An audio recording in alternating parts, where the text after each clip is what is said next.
Assalamualaikum, nama saya Nur Arisha Syakir binti Suzaihan. Nombor matrik saya DSM 2020/060118 Seksyen 4C. Tajuk yang ingin saya sampaikan adalah siasatan dalaman. Yang pertama adalah definisi siasatan dalaman. Siasatan dalaman didefinisikan sebagai forum untuk memberi peluang yang adil kepada pekerja untuk membela diri terhadap dakwaan yang dibuat terhadap mereka. Menurut Seksyen 14-1 Akta Pekerjaan 1995 menyatakan bahawa majikan boleh memberhentikan pekerja maksimum selama 2 minggu tetapi mesti membayar mereka sekurang-kurangnya separuh daripada gaji mereka untuk tempoh tersebut. Jika siasatan tidak mendedahkan sebarang salah laku di pihak pekerja, majikan hendaklah segera mengembalikan gaji pekerja yang ditahan tersebut dengan gaji penuh. Yang kedua adalah kepentingan siasatan dalaman. Selain menjadi kewajipan undang-undang, siasatan dalaman adalah bukti yang boleh dipercayai bahawa majikan telah mengambil langkah yang munasabah untuk memastikan pekerja dilayan secara adil apabila dakwaan salah laku dilaporkan. Bagi menyiasat siasatan dalaman untuk membuktikan bahawa tindakan majikan adalah adil dan munasabah. Walaupun Akta Pekerjaan 1955 pembukaan siasatan dalaman sebagai kewajipan undang-undang, akta tersebut tidak menyatakan bagaimana siasatan mesti dijalankan dan apakah yang dianggap sebagai penyiasatan wajar yang memenuhi keperluan akta. Bagaimana penyiasatan dalaman dijalankan secara amnya bergantung pada keadaan khusus salah laku pekerja. Yang ketiga adalah tata cara dan proses siasatan dalaman. Proses untuk menjalankan siasatan dalaman ini direka bentuk untuk memastikan sesuatu keputusan tidak berat sebelah atau menjejaskan mana-mana pihak. Oleh itu, untuk menjadikan siasatan dalaman, terdapat beberapa tata cara yang mesti dipatuhi seperti berikut. Yang pertama adalah pembacaan pertuduhan. Apabila dakwaan dibawa oleh ketua hakim, dakwaan mestilah jelas dan padat supaya tertuduh mudah memahaminya. Selepas setiap pertuduhan, presiden hendaklah bertanya kepada tertuduh sama ada mengaku bersalah ataupun tidak. Yang kedua, sekiranya tertuduh mengaku bersalah, pegawai siasatan perlu memastikan pengakuan dividen adalah benar berdasarkan pertuduhan yang diterima. Jika dividen mengaku bersalah terhadap pertuduhan yang dibaca di atas, pegawai hendaklah memastikan dividen benar-benar memahami pengakuan tertuduh telah dihukum akibat daripada pengakuan dan diberhentikan kerja oleh majikan. Bagaimanapun, pengakuan bersalah tertuduh perlu disebut sebelum pengakuan itu disahkan dalam siasatan dalaman. Yang ketiga, sekiranya tertuduh tidak mengaku bersalah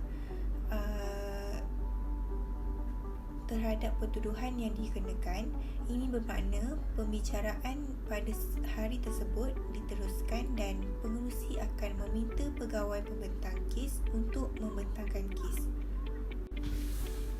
Yang keempat, pembentangan kes oleh pegawai pembentang kes. Untuk membentangkan kes, pegawai pembentang biasanya akan menunjukkan bahawa dia ingin saksi memberi keterangan. Bilangan saksi syarikat berbeza-beza bergantung pada jenis kes dan jenayah. Pegawai pembentang kes biasanya juga membawa dokumen sokongan yang akan dikemukakan sebagai bukti.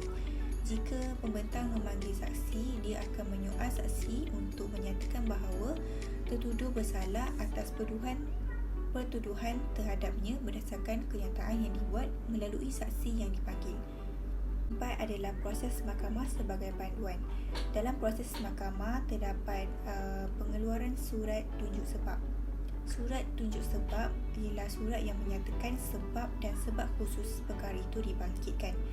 Surat itu juga digunakan untuk menggariskan dengan jelas dan padat dakwaan salah laku dan untuk menyediakan garis masa di di mana mereka mesti dijelaskan oleh kaki tangan pekerja dalam penulisan tidak rasmi.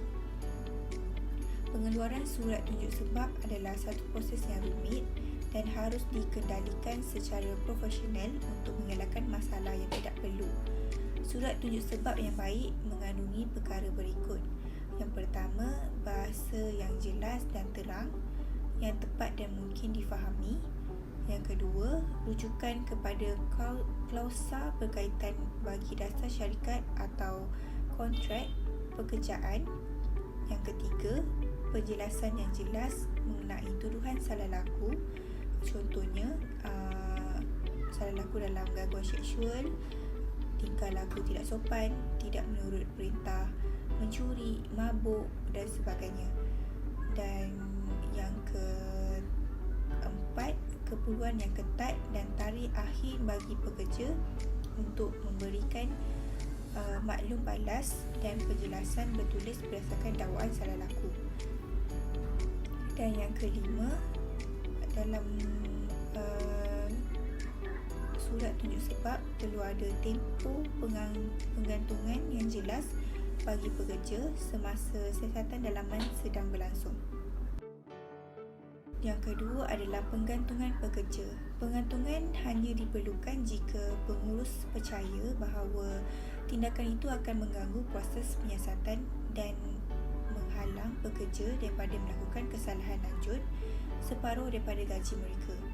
Sekiranya pekerja tersebut kemudiannya didapati tidak bersalah, majikan wajib memulangkan baki gaji pekerja tersebut. Yang ketiga, persediaan untuk perbicaraan siasatan dalaman. Jika kenyataan bertulis pekerja dan jawapan kepada surat tunjuk sebab tidak memuaskan, semasa perbicaraan siasatan dalaman, majikan boleh memulakan persediaan untuk perbicaraan penyiasatan dalaman, membuat penilaian dan membuat keputusan muktamad. Oleh itu, ahli panel perlu tidak berat sebelah dan oleh itu tergolong dalam jabatan yang berbeza daripada pihak yang terlibat dan tidak terlibat dalam penyiasatan. Yang keempat, menjalankan kes mahkamah siasatan dalaman. Siasatan dalaman biasanya berdasarkan prosedur mahkamah. Akan ada dua pihak, iaitu pendakwaan bertindak bagi pihak majikan dan pembelaan terdiri daripada pekerja yang dituduh. Kedua-dua pihak tersebut mesti boleh memanggil saksi untuk memberi keterangan dan mengemukakan bukti bagi menyokong hujah masing-masing. Yang kelima adalah fungsi pegawai pendakwa siasatan dalaman.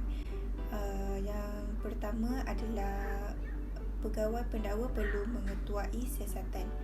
Pegawai pendakwa siasatan dalaman perlu mengetuai penyiasatan dan memutuskan penyiasatan mana yang perlu dilakukan oleh pihak berkuasa.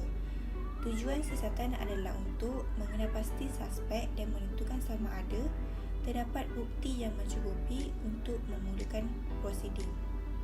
Tempoh penyiasatan bergantung kepada kerumitan jenayah, kesediaan suspek untuk memberi kerjasama dan bukti yang ada. Yang kedua, pendakwa perlu memfailkan pendakwaan. Sebaik saja pendakwa memutuskan bahawa terdapat bukti yang mencukupi bahawa suspek telah melakukan jenayah dan untuk mensabitkan mereka di mahkamah undang-undang, pendakwa mempunyai kewajipan untuk memfailkan pendakwaan. Yang ketiga, pendakwa perlu menghadiri ke mahkamah. Satu bahagian penting dalam kerja pegawai pendakwa adalah untuk hadir di mahkamah. Kebanyakan pegawai pendakwa siasatan dalaman akan berada di mahkamah pada 1 atau 2 hari setiap minggu. Semasa perbicaraan, pendakwa adalah pihak dalam kes itu, ditugaskan untuk membuktikan bahawa jenayah telah dilakukan. Pegawai pendakwa juga mempunyai kewajipan untuk melaporkan sebarang bukti yang memihak kepada suspek. Kesimpulannya, siasatan dalaman adalah penting untuk pekerja membuktikan bahawa mereka tidak melakukan jenayah yang mereka tuduh. Dengan siasatan dalaman, tertuduh boleh mengemukakan semua bukti bahawa dia tidak bersalah. Pekerja harus melaksanakan tugas mereka dengan amanah dan jujur untuk membantu organisasi meningkatkan produktiviti organisasi. Oleh itu, apabila pekerja melakukan kesilapan, adalah mereka perlu untuk menjalankan siasatan dalaman untuk membuktikan sama ada pekerja bersalah atau tidak bagi mengelakkan pertikaian dalam industri. Sekian daripada saya. Terima kasih.